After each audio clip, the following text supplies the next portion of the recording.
Hello అండి, అందరికీ నమస్కారం. నేను మీ భాగీరథి. ఈరోజు రెసిపీ ఏంటంటే పచ్చినెత్తళ్ళు అరకిలో తీసుకొచ్చారు మా వారు. ఈ తలకాయలు అన్నీ తీసేసి ఈ తోకలు కూడా కట్ చేశాను. కత్తిరితో కటింగ్ చేసి శుభ్రంగా కడిగి పెట్టాను. ఇప్పుడు ఇవి ఇగురు చేయాలి. నీట్గా ఉన్నాయి. ఇగురు చేయాలండి. ఇగురు చేసేద్దాం. దానికోసం ఈ గరం మసాలా అన్నీ కొంచెం కొంచెం వేస్తాను. టమాటాలు 3, అల్లం వెల్లుల్లి, ఉల్లిపాయ ముక్కలు, పచ్చిమిర్చి, చింతపండు కొద్దిగా వేస్తే కొంచెం గట్టి పడతాయని. ఇగురులో మామూలు చింతపండు అది మన ఇష్టం, మీ ఆప్షన్. ఇగురులో చింతపండు వేయకూడదు, కానీ కొంచెం వేస్తాం. ఇంకా స్టార్ట్ చేస్తానండి. కొద్దిగా పసుపు, 2 స్పూన్లు, కొంచెం ధనియాల పొడి, ఇవన్నీ వేసేసి బాగా కలిపేసి ఉంచాలండి. లేకపోతే గుండ అయిపోతాయి అప్పుడు వేసామంటే. ఇలా కలిపేసి కాసేపు ఉంచేస్తే అప్పుడు కూర చేసుకునేటప్పుడు ఇబ్బంది లేకుండా ఇలా వేసేయచ్చు. గరిటతో కలుపుకుంటే ఇలా చేతితో కుదుపుతూ వండాలి. వీటిని మాత్రం ఎంత మాత్రం కలపకూడదు, గరిట పెట్టకూడదు, గుండ అయిపోతాయి. ఈ విషయంలో చాలా జాగ్రత్తగా చేయాలి. అల్లం వెల్లుల్లి గరం మసాలా అంతా రుబ్బేసి శుభ్రం పేస్ట్ చేసి పెట్టుకున్నాను. ఇప్పుడు టమాటా పేస్ట్ చేయాలి. ఇది గిన్నెలో వేసి అట్టే పెడతాను. తర్వాత టమాటా పేస్ట్ చేసి అప్పుడు కూర ఎలా చేయాలో చూపిస్తాను.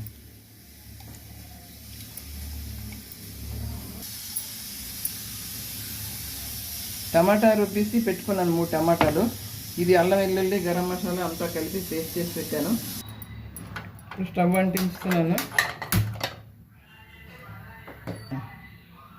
ఇది పల్లీల నూనె అండి, చాలా బాగుంటుంది నాన్ వెజ్కి.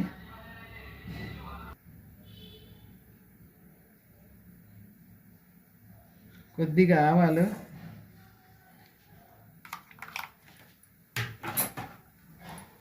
చుట్టుపట్లాడితే అప్పుడు ఉల్లిపాయ ముక్కలు వేస్తాను.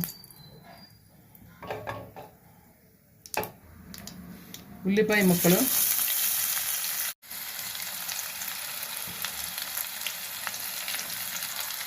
ఉల్లిపాయలు కొంచెం బ్రౌన్గా, ఈ పేస్ట్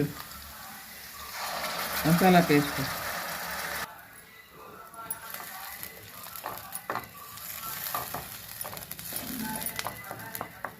ఇప్పుడు టమాటా ప్యూరీ వేస్తున్నాను.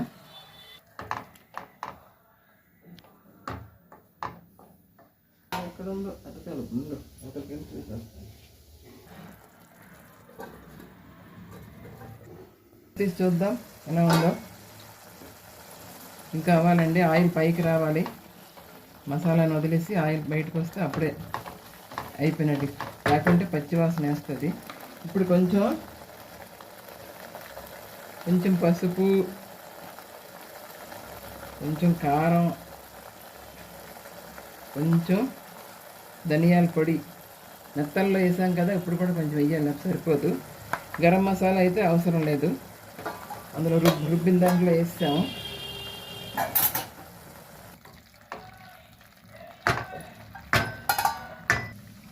కాసేపు మూత పెడదాం.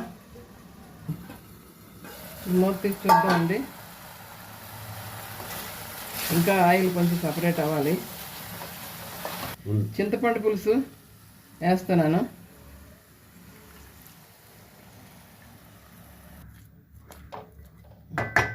ఇప్పుడు చేపలు వేసేసుకుందాం ఇందులో.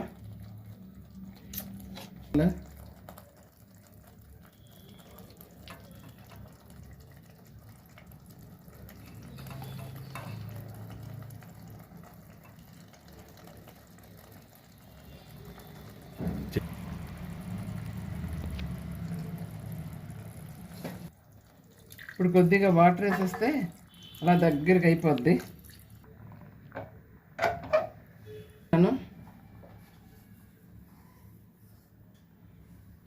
ఇప్పుడు మూత పెట్టేసి మరగనివ్వాలి. కొంచెం కొత్తిమీర వేసేస్తాను కొద్దిగా, తర్వాత వేస్తాను మిగతాది.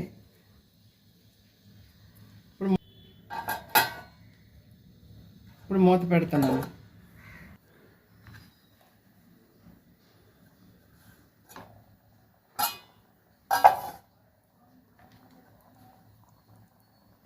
నెత్తళ్ళ ఎగురు కూర రెడీ.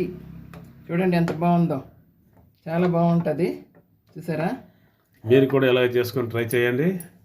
మేము చాన్నాళ్ళ తర్వాత ఎప్పుడు సాధారణ చిన్న చిన్న చేపలు కానీ తినం. నేను సరే ఒకసారి వీడియో చేసి చూద్దాం, మీకోసం చేసాం. నచ్చుతుందేమో అని చేసాము. మీరు ట్రై పచ్చి చేయండి. నెత్తళ్ళు పచ్చి నెత్తలు అన్నమాట, చాలా బాగున్నాయి, ఫ్రెష్గా వచ్చాయి.